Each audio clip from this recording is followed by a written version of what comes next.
So the first speaker of today, it's a great pleasure for me to introduce His Excellency Mr. Ambassador of the European Union to Switzerland and Liechtenstein. It's Mr. Richard Jones, who will give some words to us on his view on how youth can and should shape the future of Europe. So we're very eager to hear what you will say to us.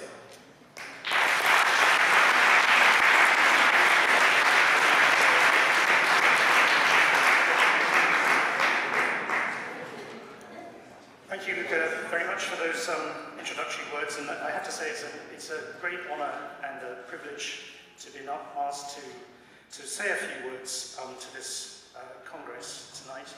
Luca has described me not quite accurately as a keynote speaker, because I think my remarks are really very short. I'm much more of a warm-up speaker for the real keynote speaker, who is Martin Neff. And I'd like, first, before I do anything else, to congratulate Martin on his re-election by a really quite significantly increased majority to the Parliament in the general elections that took place here on Sunday. So, bravo to you. Woo!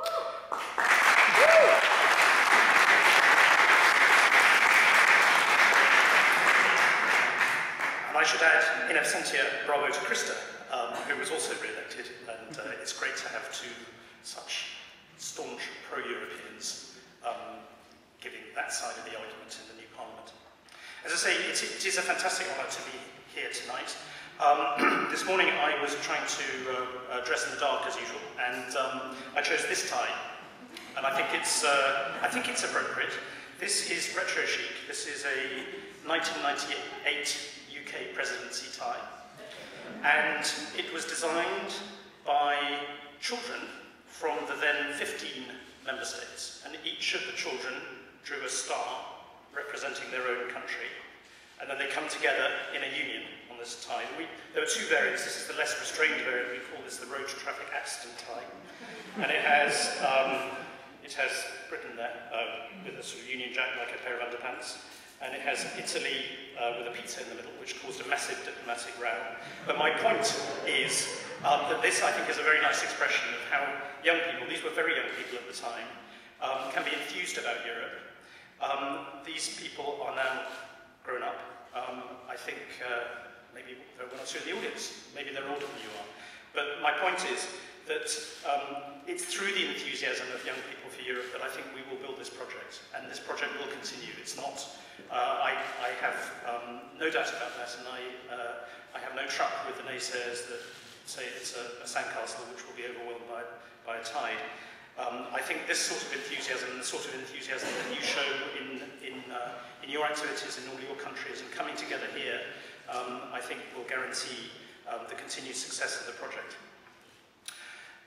At first sight, it might seem a little counterintuitive for you all to have come together here in Switzerland. And when I last looked, Switzerland wasn't a member state of the European Union. And maybe the results of the general election, apart from Martin and Krista and one or two other colleagues, but maybe the overall result was going in a particular direction. I won't speak about the general elections in Switzerland. That's an internal matter. It's not really for me to pronounce on, except just to observe that actually I think the election results showed the fundamental stability of the system here, and I don't think we should panic and regard this as a massive earthquake. A change of 2 or 3% for parties does not fall under that category. But I do think Switzerland is actually an excellent choice as a venue for your Congress, as is the choice of the topic for this session, which, if I remember correctly, is the lessons that we in the Union might learn from Switzerland. And I firmly believe that Switzerland and the Union have far more in common than the issues such as the future of free movement of persons between the European Union and Switzerland, much more than the issues which detain us in our present discussions. I think we'll hear about this in greater detail and with greater authority from Martin, but I'd highlight three things to start off the discussion. Firstly, I think the Confederation of Switzerland and the European Union are entities that are built on the same values. We're both democracies. You can't be a member of the European Union as a member state if you are not a democratic system. We both have profound respect for human rights. We both have profound respect for the rule of law. The European Union is a law-based system, and it's based on treaties and on the legislation that flow from those treaties. We both believe in a social market economy. We both believe in peaceful relations with our neighbours, and indeed peaceful relations throughout the wider world.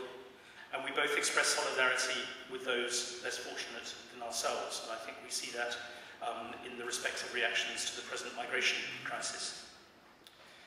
Secondly, and this may seem a bit strange at first sight, our political systems are already very similar. We both, for example, believe in the principle of subsidiarity. You see that in Switzerland, where decisions are only taken at the federal level if they can't be taken at the cantonal level. You see that in the European Union, where decisions are only taken at union level if they can't be taken by the member states or even lower in the member state system. So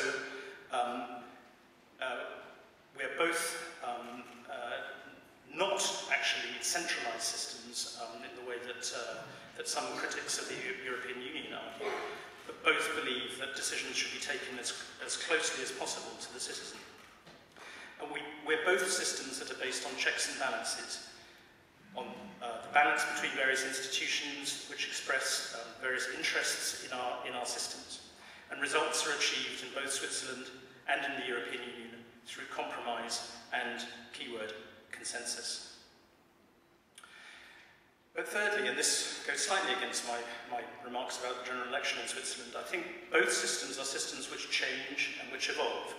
In this country, they change and evolve principally through the process of consultation with the people on specific initiatives. And this brings us to the specific issue for this session. What can the Union learn from Switzerland as the Union carries forward its process of building a democracy across our continent? And can we, to give the same example, can we look to the Swiss direct democracy as an inspiration? For example, can we build on the European Citizens Initiative, which was introduced in the Lisbon Treaty, to look a little bit more like the way in which Switzerland decides fundamental issues of importance to its citizens? So those are a few thoughts from me about the topic on the card. As I say, I'm just the warm-up act. I think Martin will have something more intelligent, authoritative and considered to say in his remarks. But finally, just to thank you all very much for inviting me here tonight. And I look forward to continuing the conversation and discussion with you over the apéro afterwards. Thank you very much.